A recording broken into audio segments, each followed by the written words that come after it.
আজকে আমরা আলোচনা করব বাজেট নিয়ে। বাজেট নিয়ে আমরা কতগুলো প্রশ্ন তৈরি করেছি, সেই প্রশ্নগুলোর আলোকে বাজেট কি,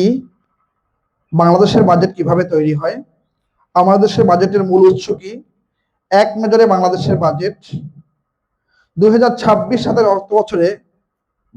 বাজেটের ভালো মন্দ দিকগুলো কি রয়েছে, বাজেট ঘাটতি কি, প্রচলিত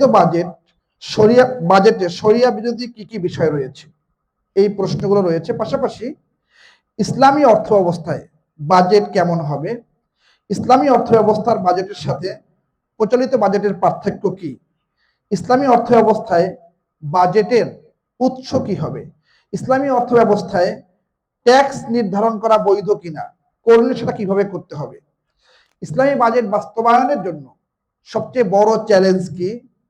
বৈদেশিক ঋণ নেওয়ার প্রয়োজন হলে সেক্ষেত্রে সুদ মুক্ত ঋণ নিতে গেলে ইসলামী বাজেট বাস্তবায়ন করতে গেলে কিভাবে করতে হবে। সামগ্রিকভাবে সুদের একটি বড় সমস্যা রয়েছে, ইসলামী বাজেট বাস্তবায়ন করতে গেলে সেটা সলিউশন, সমাধান কি।